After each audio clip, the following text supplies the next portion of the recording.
bá a ti fẹ́ ó rí bẹ́ẹ̀ náà lórí èwo la ní yọ̀ sí gángan wé la ní yọ̀ sí bá a ti fẹ́ ó rí bẹ́ẹ̀ náà lórí èwe la ò ní yọ̀ sí. Ijó ti jó ọ̀gá mi olúwa mi Sunday Adéyẹmọ Ìgbòho Òòṣà akọni Oòduà alùgọ̀nú èèyàn tó ń bẹ́nu yàrá tẹ̀rù ara ẹ̀ tó ń ba òun tìka lára ẹ̀. Mo ní bá a ti fẹ́ ó rí bẹ́ẹ̀ náà lórí èmi la ò ní yọ̀ sí. Torí pé àwọn bàbá wa àwọn àgbààgbà ilẹ̀ Yorùbá ni wọ́n ti ṣe ohun tá a fẹ́. Ẹ gbọ́ mo ní wọ́n ti ṣe bẹ́bẹ́ wọ́n ti gbé ìgbésẹ̀ lórí ohun tá a fẹ́ gangan. Kí ni nǹkan tá a fẹ́? Ẹ farabalẹ̀ fídíò ẹ̀ ń bẹ́ ń bí.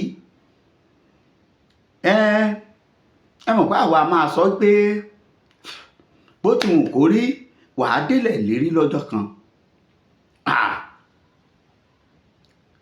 Ṣebí níwòyí àná là ń ṣayẹyẹ Olúbàdàn tilẹ̀ Ìbàdàn wípé bàbá gbadé ọba Ọládọjà Adéwọ̀lú Abdulrasheed odò Olúbàdàn.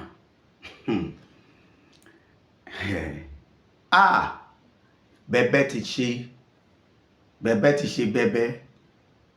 Ọmọ Yorùbá ẹ farabalẹ̀ wá wo fídíò. Àṣàṣọ ńlá kọ́ lèèyàn ńlá.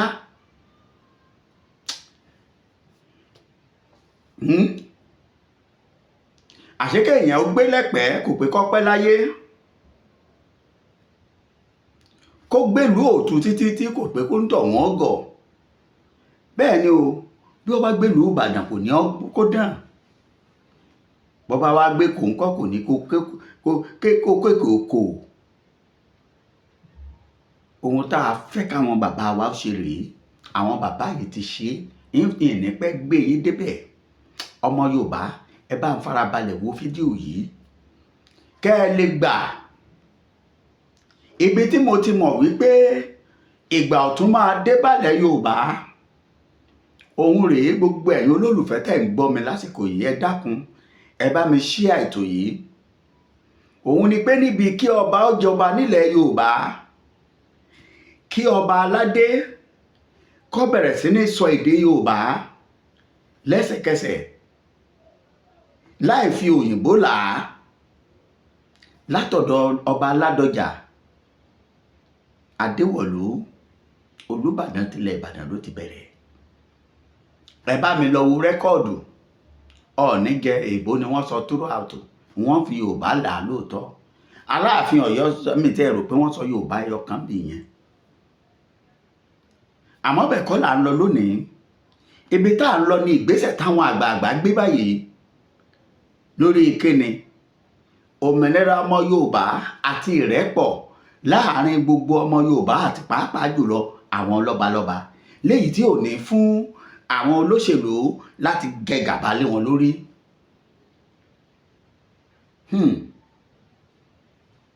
Ó ti délẹ̀ báyìí ọ̀rọ̀ tí Professor Banji Akintoye tí wọ́n sọ tí olóyè Sunday Adéyẹmọ tí wọ́n ń lépa àti gbogbo àwọn ojúlówó ọmọ Yorùbá ẹ wo bí ó ti bẹ̀rẹ̀ sí ní èso báyìí. Ìní pẹ́ gbé yín débẹ̀. Tó bá jẹ́ gbà àkọ́kọ́ rí tó ń wo fídíò yìí dákun bá ń subscribe sí channel yìí. Tó bá ti wà pẹ̀lú wa tẹ́lẹ̀ bá mi share ẹ bá mi kọ́mẹ́ǹtì. Ẹ má jà gbàgbé ká ń béèrè fórílẹ̀-èdè Yorùbá. Èmi gẹ́gẹ́ bí ẹnìkan ò ní dákẹ́ lórí àrọ̀nà wálé Oníkòyí ò ní sinmi ogun. À ń béèrè fún orílẹ̀-èdè Odùduwà Yorùbá bẹ́ẹ̀ bá ṣe fẹ́ ẹni ọkọ. Bó bá jẹ́ Yorùbá lọ fẹ́ pè bẹ́ẹ̀. Bó bá jẹ́ Odùduwà ni pé òmìnira fún olóyè Sunday Adéyẹmọ àfàjínigbé nílẹ̀ Yorùbá. Àwọn àgbààgbà wa ti sọ wọ́n ti sọ̀rọ̀ ń kó. Ìní pẹ́ gbé yín débẹ̀ ọ̀yá ẹ má jẹ́ ìní lè dúró mọ́.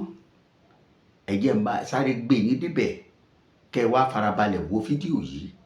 Ẹ wo kẹ́ bá mi share ẹ wo àrà táwọn àgbààgbà dá ẹ wo àrà tí gómìnà dá ẹ gbọ́ ọ̀rọ̀ lẹ́nu gómìnà ìbẹ̀lẹ̀ ti mọ̀ yìí pé làálàá ran Yorùbá làálàá wa ọ̀já sásán ẹ wá gbọ́ nǹkan tí ọba aládé kankan sọ òun rèé ọ̀yá ẹ̀já ṣò níbẹ̀ bá ń fohùn sí fídíò yìí nínú ilé fún àwọn èèyàn wa. Gbogbo ayé àti níwájú Ọlọ́run. Hi, Engineer Seyi Makinde, the Governor of Oyo State of Nigeria, in exercise of the powers conferred upon me by subsections 1 and 2 of Section 20 of the Chief's Law, Cap 28, Volume 1, Laws of Oyo State of Nigeria 2000, and by virtue of all other powers enabling in that behalf, I hereby present the staff of office to Oba, His Imperial Majesty, Senator, Governor, Engineer, my Baba, Ogo, His Imperial Majesty Rashidi Adewolu Ladoja Arusa the First. Ogo,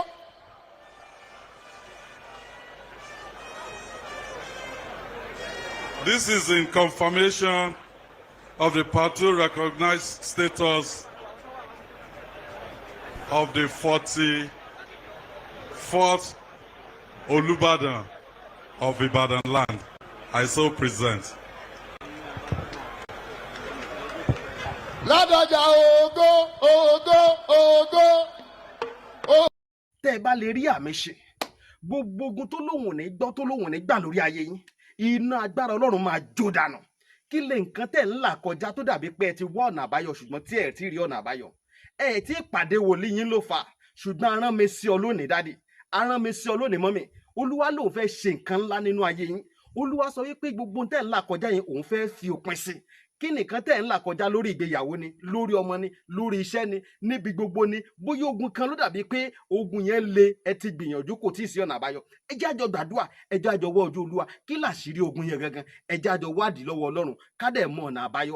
Ẹ̀rọ ìbánisọ̀rọ̀ tẹ́ fi pè mí fún àdúrà àti ọ̀nà àbáyọ, òun náà ni +234 70 25 47 5427 +234 70 25 47 5427. Bẹ́ẹ̀ ṣe ń pè mí fún àdúrà lórúkọ Jésù ẹ máa rí ìyanu. TV ìkànnì tó ń ṣojú gbogbo ọmọ Yorùbá nílé lóko ẹ ṣé tẹ̀ ń wò wá. Ilẹ̀ wa, ọ̀rẹ́ mi àtàtà, bọ́dà mi, aṣíwájú Bọ́lá Ahmed Tinubu, ẹ káàbọ̀, ẹ kú dìde. Kò yá mi ní pé wà tó pọ̀ ọmọ Ìbàdàn lẹ́ni náà. Bóyá tẹ̀ bá wá sí Ìbàdàn, bóyá bá ti di president o, torí pé ibi ilẹ̀ ti rí rẹ̀ mí o. Ẹ̀dẹ̀ tó pé rẹ̀ mi ni pílà success yín. Tó mo dúpẹ́ lọ́dọ̀ Ọlọ́run pé ọmọ Ìbàdàn ní pílà success yín o. Ọlọ́run bá a ṣe ní Ìbàdàn. Gbogbo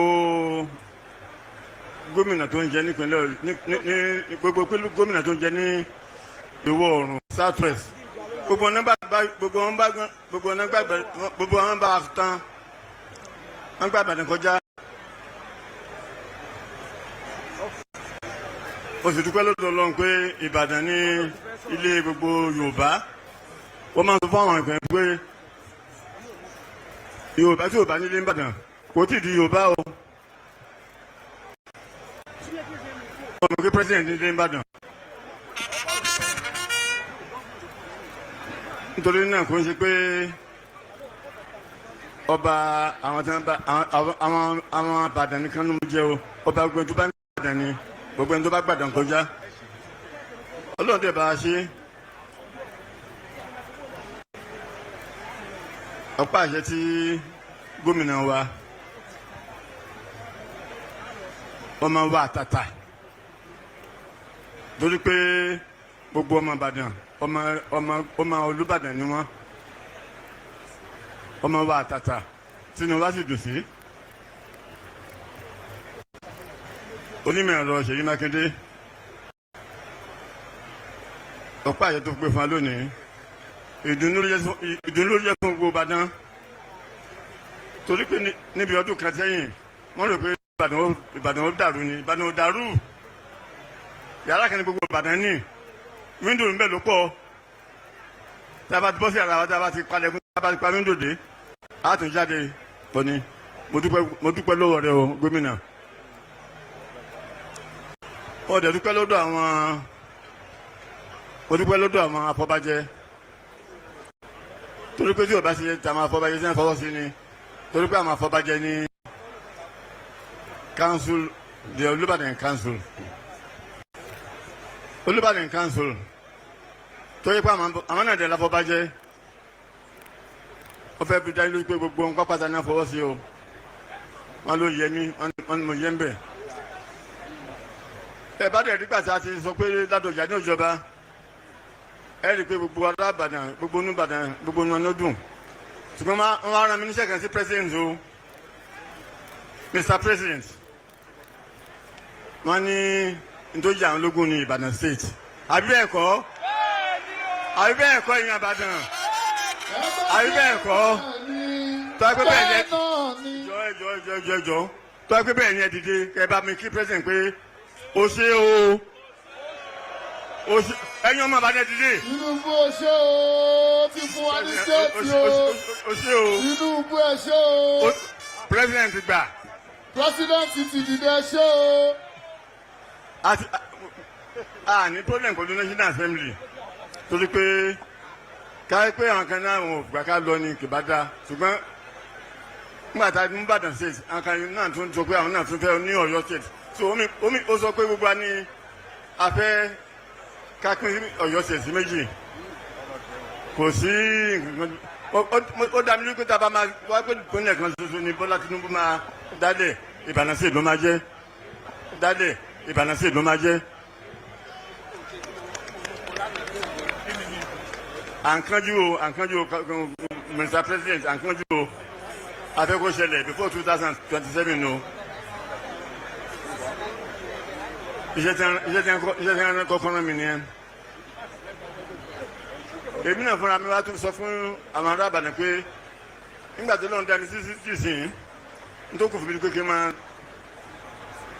n máa sáà fún wọn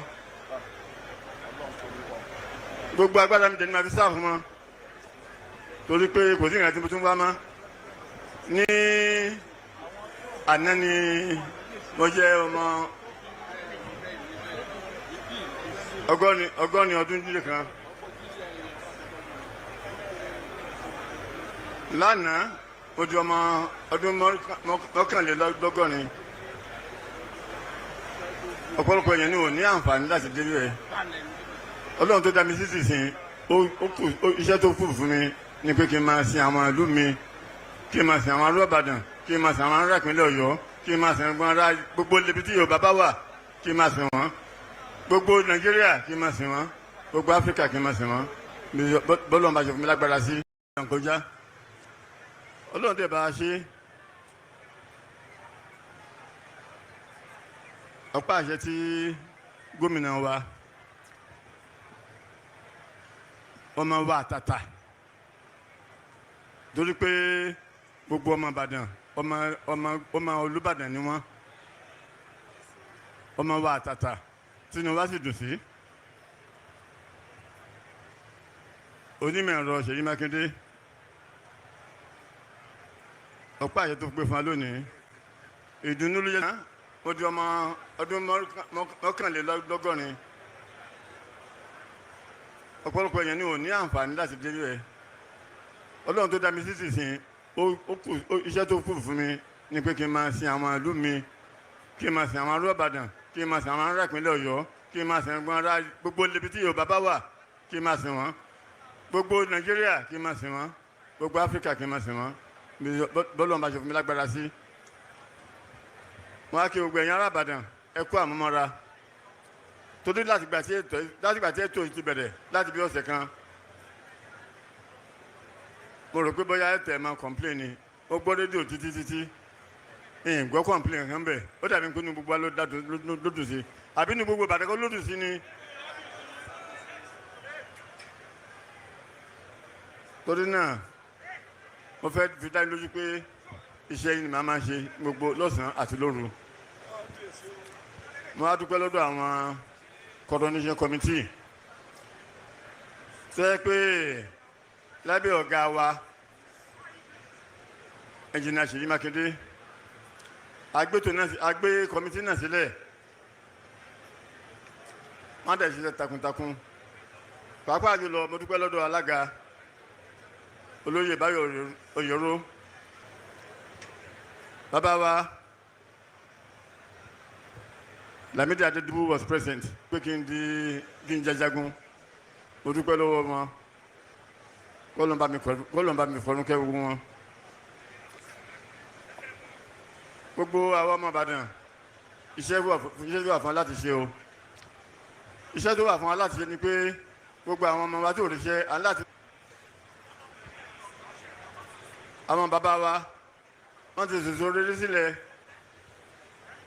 àwọn nọ́mbà ká dá UI sílẹ̀ ń bí báyìí UI la máa ń pè é àyè pé UI àwọn ilé ìbọn máa ń pè University of Ibadan UI ni torí náà gbogbo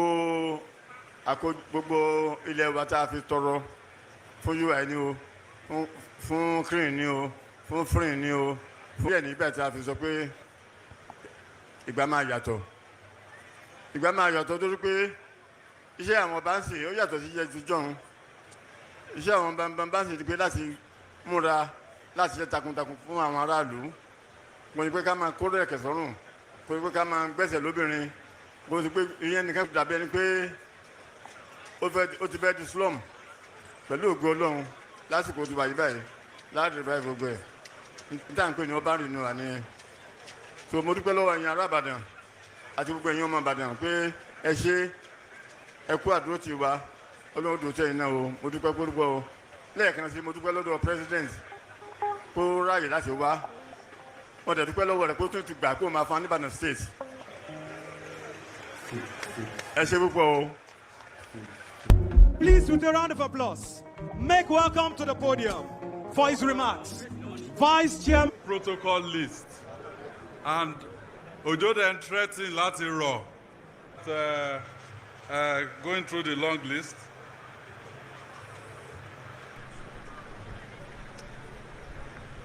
Bàbá mi, His Imperial Majesty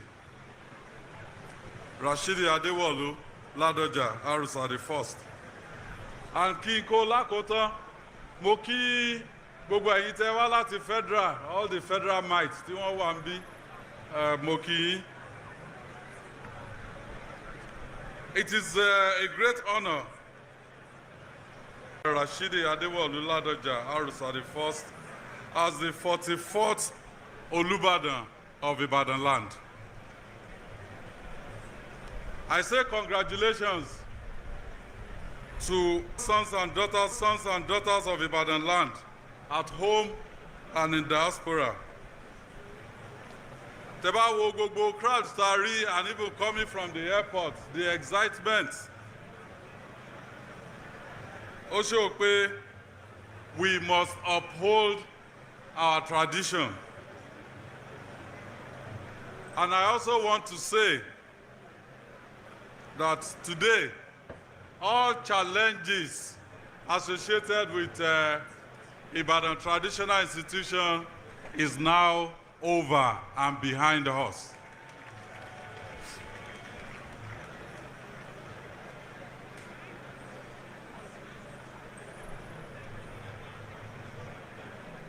And what it means is the succession, the process is now sacrosanct. We know everything about that succession. So, Jamo, Daddy, ṣé ẹ ti rí bí kí n wọ ìlẹ̀kẹ̀ àbí kí ni wá sí ibi tá a ti jẹ Olúbàdàn? Ẹ mọ̀ pé I was here láti ṣe coronation fún 42nd, 43rd, and this is 44th. But mo wọ ìlẹ̀kẹ̀ lénìí torí pé ẹ má pè mí lọ́tùnba mọ́, ẹ má pè mí lóyè, ọmọ ọba ni kẹ́ má pè mí sí. Mákindé sọ̀rọ̀ ẹnu ẹ, ayé òní mú ẹ sí múnimúni kì í má tẹ́gùn. Well, let me also say this. History was literally made today. The president landed at Ibadan Airport, the first wide-bodied aircraft ever to land in Ibadan Airport. International. So ìgbà kábíyèsí ó ti bẹ̀rẹ̀ sí ní máa tù wá lára àbí kò tí bẹ̀rẹ̀. A ti ṣí airport tuntun. Tinubu ṣẹ́wọ̀n náà ṣó ń gbọ́. Ọmọlódòdè, olódòdè. A ti ṣí airport o. So I join Oyo State government, sons and daughters of Ibadan land, láti kí kábíyèsí tuntun. Ìgbà yẹn á tù wá lára o.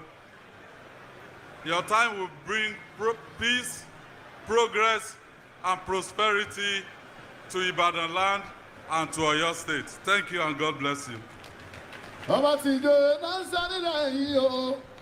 EFR, somebody to sing out your mandate for us.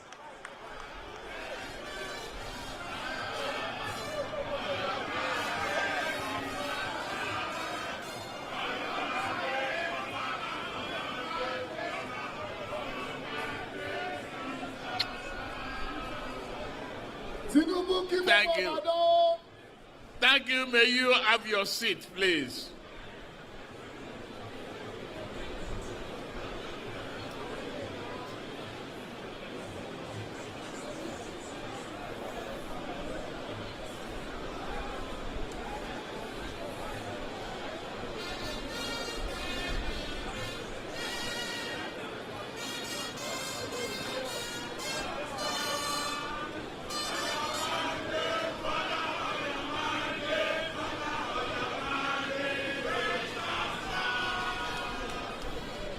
Thank you very much. Your Excellency, you, the son of the throne, you will allow me to bypass the protocol, ignore the governor, since you've gazetted the staff of office today. Let me salute and greet a renowned businessman, lucky Imperial Majesty, Oba Adewolu Ladoja Arusa the First.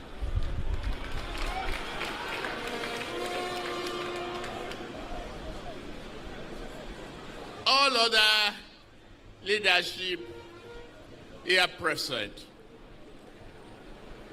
the Obas, Kabiyesi, once again, happy birthday to you. It's a big present, a great honor for me to be here as the President of the Federal Republic of Nigeria, to witness your coronation, to witness history, all the things that you've started, the deliberations, the expectations, and the history that we shared together. For this country, it is a great honor, a moment of history, that you ascend the throne of your forebearers. It's my prayer that you will live long and be celebrated as one of the rare gems of history to ascend the throne of your forefathers.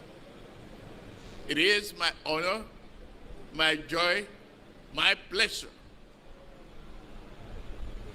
to wish you this day and many more days ahead, many more years of joy, prosperity, and relevance in the institution of democracy, history, and of ownership in Nigeria. I take this opportunity to salute former governors like Donald Duke, Olagunsoye Oyinlola, Senator Ebikunle Amosu, Malam Shekarau, and my friend Rabiu Kwankwaso.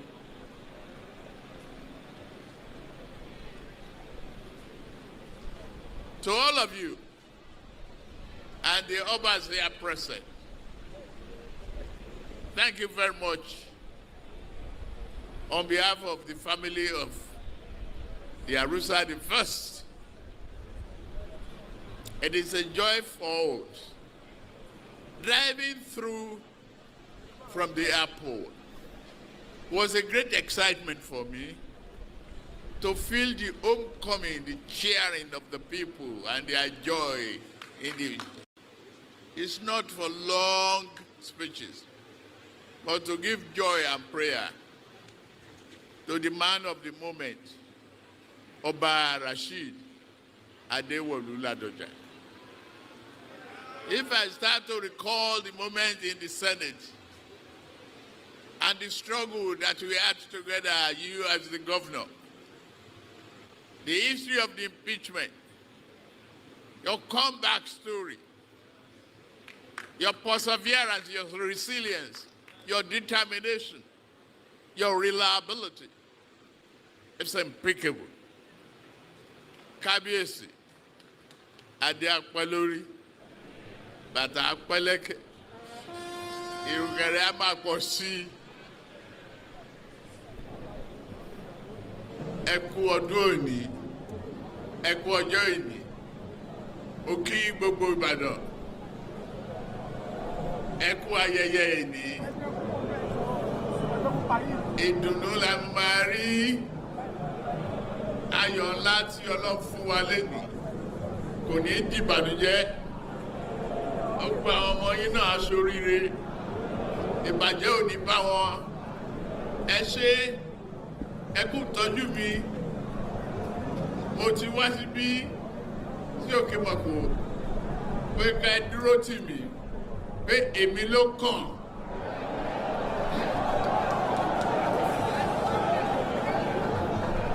Adẹ̀tí wà bẹ́ẹ̀.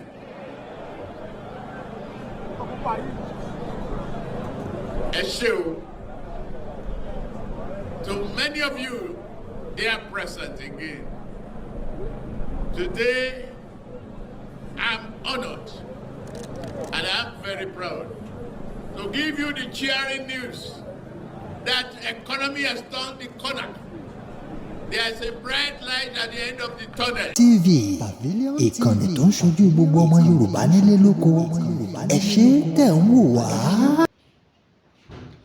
Ẹ ti gbọ́ gbogbo ẹ̀ àbẹ́ ẹ̀ tí ì gbọ́ ẹ ti gbọ́ ó ti yé wa. Ẹ gbọ́ nǹkan tí gómìnà sọ, ó sọ òyìnbó, ó sọ Yorùbá. Kábíyèsí ọba Ládọjà ọ̀là mọ́lẹ̀ pátápátá, ṣe bẹ́ẹ̀ rójú gbogbo àwọn ọba aládéládé ń bẹ̀. Ẹ gbọ́ ọgbọ́n ju agbára lọ. Wọ́n là á mọ́lẹ̀ fún Bọ́lá Tinubu, wọ́n jẹ́ kó mọ̀ wípé kékeré kọ́ ni kéèrà mọ́ o ibi tá à ń bá dé yìí nǹkan báyìí la fẹ́ àwọn orú ọba tá à ń fẹ́ láyè lóye rèé àfẹ́ ọba alágídí oníjàgídíjàgan ẹ gbọ́ mi aláàfẹ́ ọba oníjàgídíjàgan àmọ́ ọba tí ó dúró tó dúró tán sọ pé ọba rèé òun nù bẹ́ẹ̀ làwọn ọba wa náà tó wà ẹ wo ìpìlẹ̀ yìí orílẹ̀-èdè Yorùbá máa dé ẹ gbọ́ bàbá Ládọjà sọ̀rọ̀ wọ́n láwọn àjèjì tó ti gbalẹ̀ kí ni wọ́n ó ṣe wọn sì ṣàṣírí ẹ̀ fún wa àmọ́ wọn láwọn ó ṣiṣẹ́ fún gbogbo ilẹ̀ Yorùbá wọn ọ̀sọ́pọ̀ yọ làwọn Ọ̀ṣun làwọn Ọ̀ọ̀ni tàwọn kinní kan làwọn ẹ wá gbogbo ọba aládé tó wà níkàlẹ̀ Olúwo tìlú Ìwó òun náà wà níkàlẹ̀ Bọ̀dá Ràṣídì ẹ wo ọmọ Yorùbá títí ìgbà mẹ́ta tó pàdé ẹ má gbàgbé Prophet Taiwo Solóyè mo ti fi wọ́n hàn yín lẹ́ẹ̀kan ẹ máa pe ẹ̀rọ ìbánisọ̀rọ̀ wọn fún àdúrà àti ìrànlọ́wọ́ títí ìgbà míì tó bá jẹ́ gbà àkọ́kọ́ rí bá ń subscribe sí channel yìí ẹ bá mi share ẹ like ẹ comment ẹjọ́ pọ̀ rẹpẹtẹ ó dàbọ̀.